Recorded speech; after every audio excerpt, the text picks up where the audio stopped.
Hello and good morning. This is the finished product here, what you're about to do.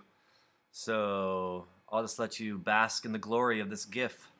We're basically showing the difference between ISO 100 and ISO 6400. As you can see, ISO 6400 has a lot of what is called grain. It's very granular compared to the smooth transition of colors in ISO 100. So both have their uses, but I just wanted you to be able to see the visual difference. ISO 6400 is what we would use like at night if we're shooting night photography. So if you're emulating Brassai, you might want to shoot at a high ISO. Let's go back to Photoshop. This is going to be exactly the same as your other GIFs, with the big difference being that you are going to crop really close to this image. Like a good idea of how close you should crop is if you come over and double click on your magnifying glass. That will bring you to 100%, so it like blows you up big time. This might be the area that you want to crop. You could use the hand tool to kind of move around, but you can see you need to be really zoomed in to see the difference. If you can see, I've got my two layers already stacked. This you can really tell, right? Like there's a big difference between one and the other. When I zoom out, so I'm going to do Command minus to zoom out. Let's imagine our GIF is like this. We really wouldn't be able to tell a difference much. One looks brighter, but it's not until you are peeping pixels, getting really close, zooming in, looking at the pixels, analyzing them, can you really tell a difference.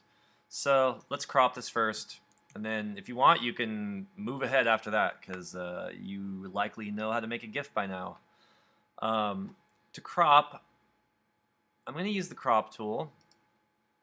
And under ratio, I'd like to choose my original ratio. So what that means is that as I drag this down, it's basically just like holding on the shift key. But I want you to use the same shape. It's roughly like a 4:3 shape.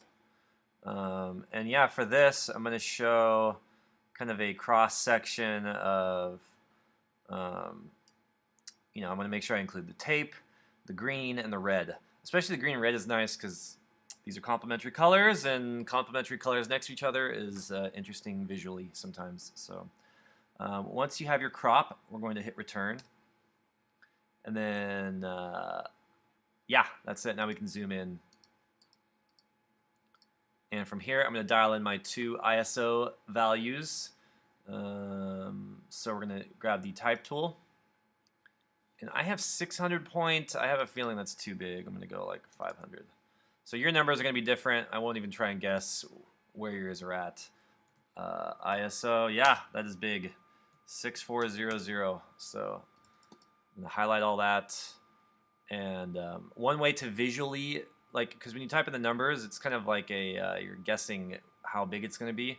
When you use the slider that is hidden underneath these two T's, you can click and drag to the left, and it will shrink it down. So now we can see without guessing. I would use all caps. Okay. So in this case, I think because we cropped, yeah, that's likely the reason. And I'm going to do caps lock ISO 6400. And then we'll put it down here.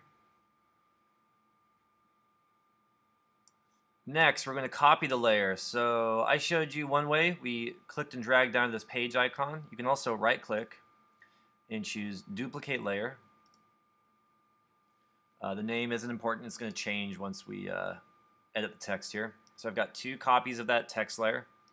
I'm going to hide the bottom layer so that I'm not confused when I edit this. So now I've got this layer selected. I'm going to click and drag with my type tool over the numbers, type in ISO 100.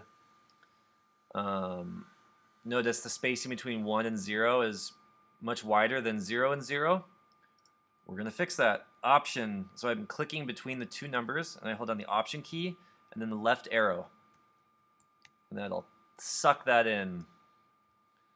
Much nicer, much nicer. Yeah, I'm happy with that. now that I did that, though, I want to look at my ISO 6400 layer, and that looks pretty good. I'm going to keep it that way.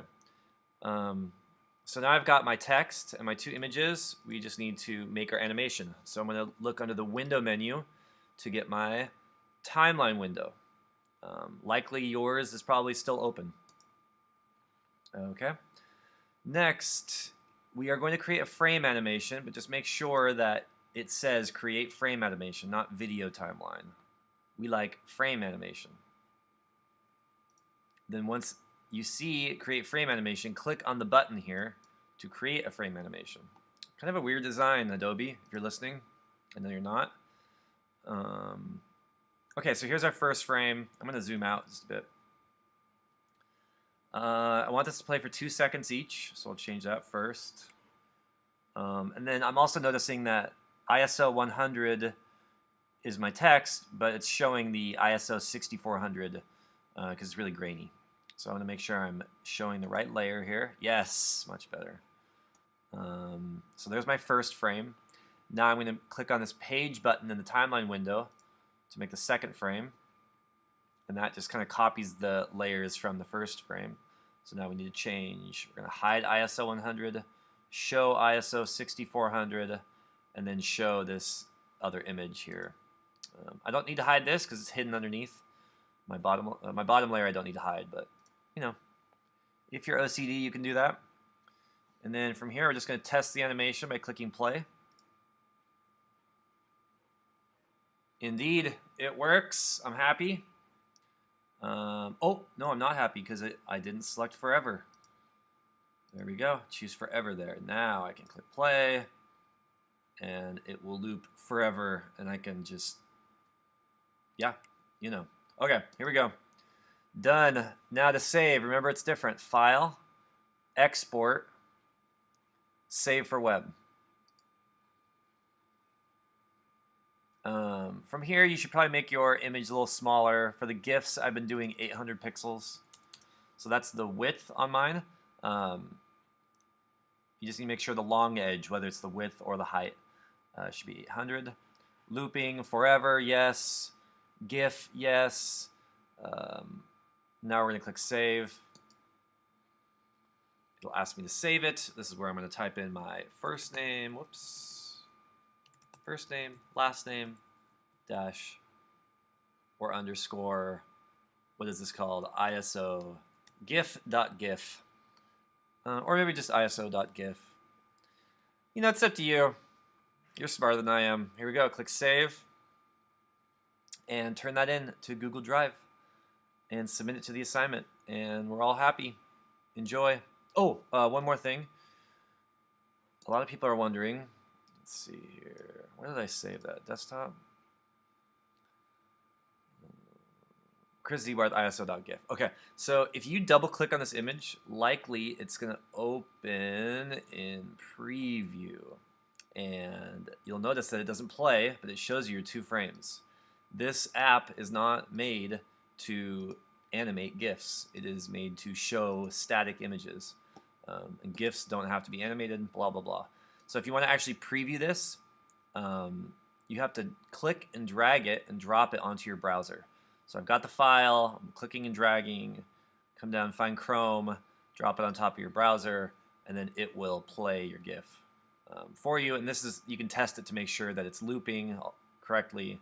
But yeah, preview won't open up GIFs. That's all I got. I'm going to hit stop here.